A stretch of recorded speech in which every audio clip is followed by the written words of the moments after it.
What's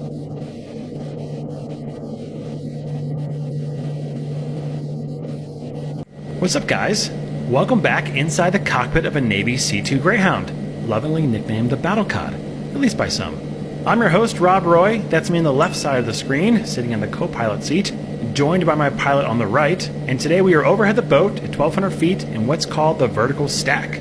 For those of you that don't know, we can't just land on the carrier anytime we please or anytime we get there. We have to arrive at a very specific time.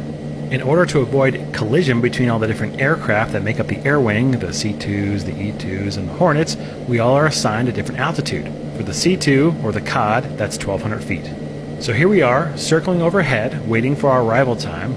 Now here's where it gets fun. We have to time our landing on the carrier to coincide seconds after they finish launching aircraft from the same cycle. Where it gets interesting is, we don't know how long the launch is going to take.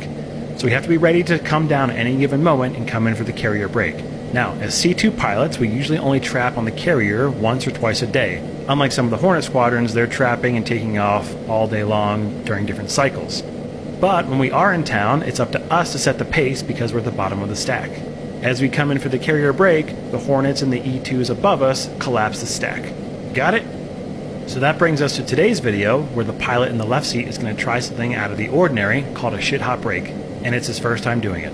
For a normal carrier break, when it's your turn to collapse a stack, you come in very fast overhead the boat at 800 feet. For the C-2 and the E-2 are capped out about 300 knots. The Hornets, they go a lot faster than that because they can. But standard operating procedures dictate that you go a mile in front of the carrier and then you brake to the left. Now, as pilots get a little less green and become more salty and comfortable behind the boat, they usually might brake just a little bit in front of the ship. But when you're really feeling cocky and you've done this a handful of times, that's when you try a shit-hot. So for a shit-hot, the same rules apply. 800 feet for the C-2, 300 knots. The difference is you brake behind the boat. Basically, you